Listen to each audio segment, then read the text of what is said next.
नमस्कार बंधुओं। पथ कथा। पथ चलते एक दिन श्री प्रभात रंजन सरकार जो पथ कथा के लेखक हैं, उन्होंने रामायण के में जो उल्लेख कुछ संदर्भ हैं उन पर चर्चा करना शुरू किया। उन्होंने कहा कि भाई देखो, राम के जो पात्र हैं, मुख्य पात्र राम, वो तो पुरुषोत्तम राम है जी।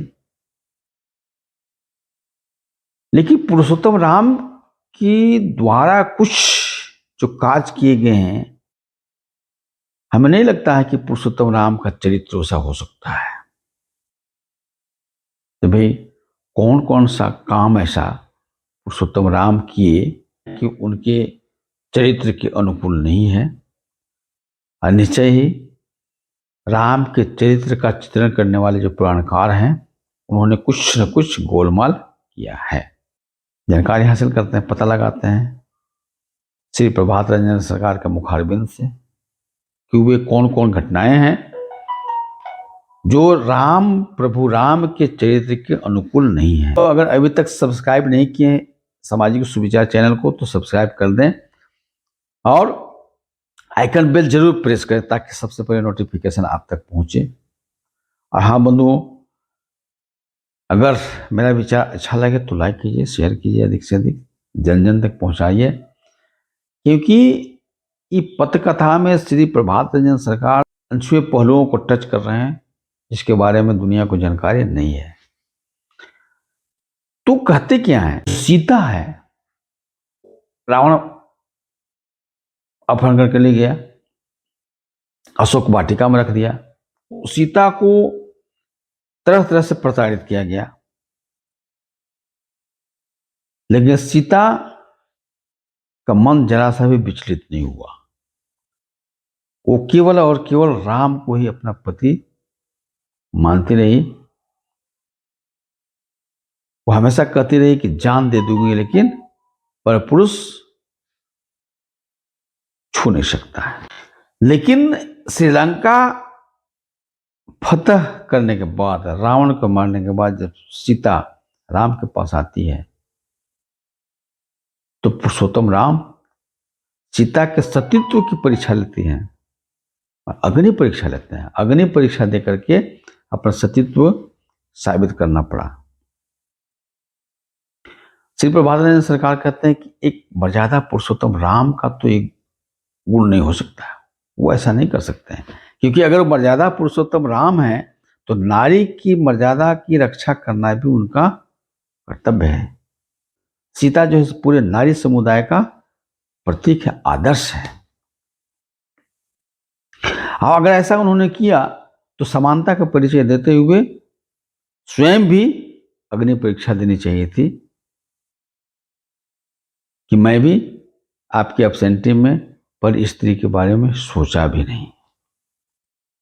मगर एक तरफा को जो दिखाया गया है, यह मर्यादा पुरुषोत्तम राम का चरित्र नहीं है। नीचे ही पुराणकारों ने नारी समुदाय को अपमानित करने के लिए, उसको अबला साबित करने के लिए, उसको कमजोर साबित करने के लिए ऐसा चित्रण किया है, जिसका दुष्परिणाम है कि आज तक हिंदू समुदाय में जो लोग बोलते हैं, जो सनातन धर्म मानने वाले, उस समुदाय में नारियों को समानता का अधिकार नहीं मिल पाया है। इसका जीता जागता उदाहरण तिलक दहेज प्रथा। जो दहेज प्रथा इतना विकराल रूप धारण कर लिया है कि घुट घुट करके नारियां मर रही हैं। वो जो फॉरवर्ड क्लासेस है ना, फॉरवर्ड क्लासेस कौन है? आर्य लोग ही हैं। भारत के जो मूल निवासी अनार्य है, द्रविडियन है, श्री प्रभात रंजन सरकार कहते हैं कि बाली को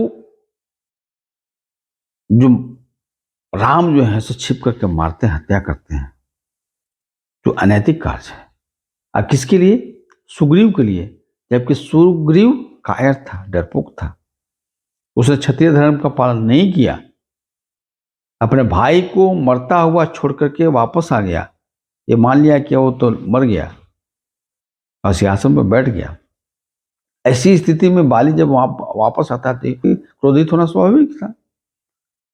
तो उस कायर व्यक्ति की रक्षा के लिए पुरुषोत्तम राम जो है सो बाली की हत्या कर सकते हैं छुप करके, ये तो उनका चरित्र के बिल्कुल खिलाफ है। इसलिए यहां पर भी उनका चरित्र का हनन किया गया, गलत चित्रण किया गया। तीसरी बात कहते हैं कि भारतवर्ष में जिनको राक्षस कहा गया है रामायण में, वे राक्षस रामायण के अनुसार ही उस शिव का भक्त थे। तो एक महापुरुष दूसरे महापुरुष के अनुयायी को के साथ ऐसा अपमानजनक शब्द का प्रयोग कैसे कर सकते हैं? शिव के भक्तों को राक्षस कैसे कर सकते हैं? राक्षस का मतलब क्या हुआ? जिसका स्वभाव निष्ठुर है, क्रूर है, दम्भी है, अन्यायी है, असभ्य हैं, जो तामसिक आहार लेते हैं, इस तरह के व्यक्ति को राक्षस कहा जाता है।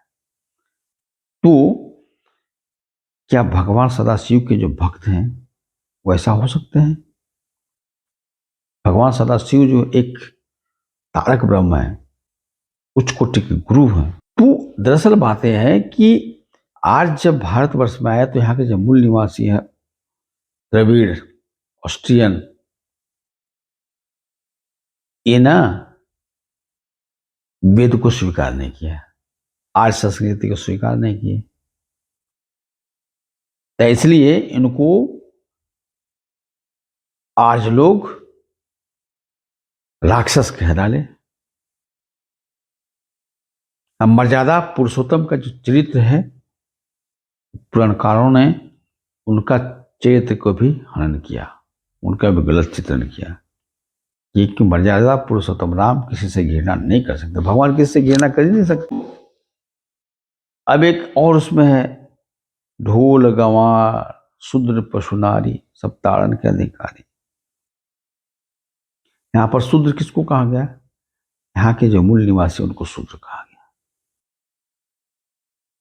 गंवार कहा गया, मूर्ख कहा गया, सब ताड़ना के अधिकारी हैं। तो श्री प्रभात रंजन सरकार कहते हैं कि रामायण में पुराणकारों ने जो पुरुषोत्तम राम का चरित्र का चित्रण किया है ये बिल्कुल सही नहीं है। ये पुरुषोत्तम राम का चरित्र हो ही नहीं सकता है, ऐसा ये गलत है। इसलिए ये पुराण मर्यादा पुरुषोत्तम राम का जो है ना इतिहास है, उसका चरित्र फिर से लिखने की आवश्यकता है। बंधुओं, श्री प्रभात रंजन सरकार ने जो पूरा समालोचना किया है, किसी समुदाय को ठेस पहुंचाने के लिए नहीं किया कहा है। उन्होंने कहा कि राम तो पुरुषोत्तम है ही, उनका चरित्र तो उच्च कोटि का है, मगर उनका चरित्र का गलत ढंग से चित्रण करने वाले जो पुराणकार हैं वो दोषी हैं। मर्यादा पुरुषोत्तम राम के चरित्र के गलत चित्रण करने के कारण आज जो समाज को नुकसान हो रहा है, महिलाओं को खास करके जो कमजोर करके आंका जा रहा है, उनको उनके साथ अन्याय हो रहा है, उनको प्रताड़ित किया जा रहा है, इसमें पुराणकारों का बहुत बड़ा दोष है। रामायण में कहलवाया गया एक जगह सीता के द्वारा कि हे प्रभु, अगला जन्म में भी मैं तुम्हारी पत्नी बनूं, लेकिन ऐसी दुर्गति मुझे नहीं करना।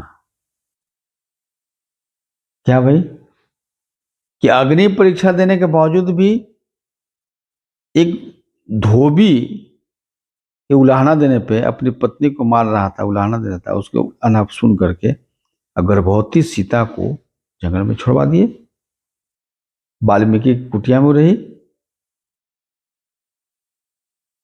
ये जो मर्यादा पुरुषोत्तम राम का तो चरित्र नहीं हो सकता है। उनका राज्य में कोई उसकी प्रजा जो है अपनी पत्नी को, नारी को प्रताड़ित कर रहा है, अन्याय कर रहा है उसके साथ, तो उसको कंट्रोल करने के बजाय अपनी पत्नी को ही जो है जंगल में छोड़ दे, वो भी गर्भावस्था में, ये तो बिल्कुल न्याय संगत बात नहीं है।